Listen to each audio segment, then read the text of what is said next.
Today I'm going to share with everybody 3 cutting techniques that you can utilize when you have your axe in the woods to make your life more efficient, easier, and just your trip that much more enjoyable.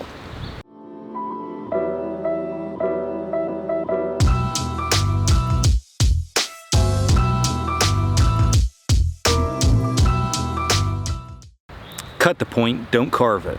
It doesn't matter if it's a cook system, a trap trigger, a tent peg. They need pointed edges. They just drive it into the ground that much better for us. But instead of taking a ton of time to carve those things, you can save time by simply cutting your stick or branch at a diagonal cut. It's so much easier, it's so much more effective, and it's time saver.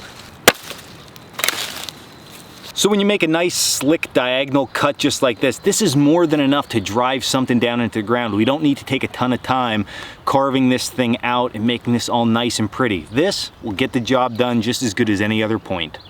The 2-finger bandit. Now I literally made up that name, but when it comes to an axe, I'm a firm believer in our axe should be our primary tool out in the woods. Now to do this, of course, most people know that they're just gonna slide their hand up onto the axe and then you can go from there. But there's a very simple trick that you can add on to this that's gonna make life that much easier because it's gonna allow you to control your blade that much more. And that is not only slide your hand up to the head of the axe itself, but take 1 or 2 fingers and just place it on the bit. What that's going to do is give you more control because now you can put pressure or release pressure off of that blade as you are cutting with it. So that is going to make a dramatic impact in the carvability. Is that even a word? Cutability? You get my point. It's going to just make a dramatic impact in the way that you can handle your blade for those up close and personal type cuts.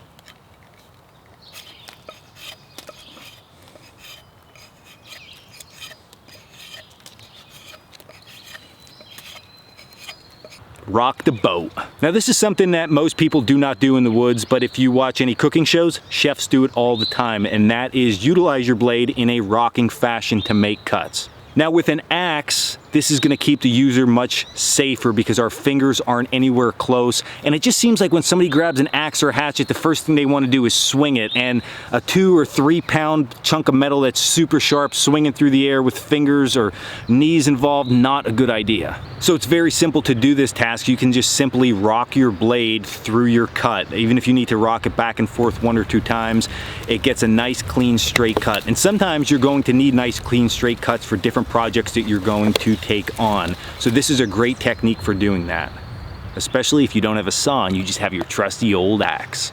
So there you go, 3 different cutting techniques that you can utilize to keep your life simpler when you are in the woods. Definitely give them a try, add them to the toolbox, and you will be a happy camper. Pun intended. So this was Dan Boak of Coalcracker Bushcraft. As always, check us out at coalcrackerbushcraft.com, and until the next video, stay in the woods.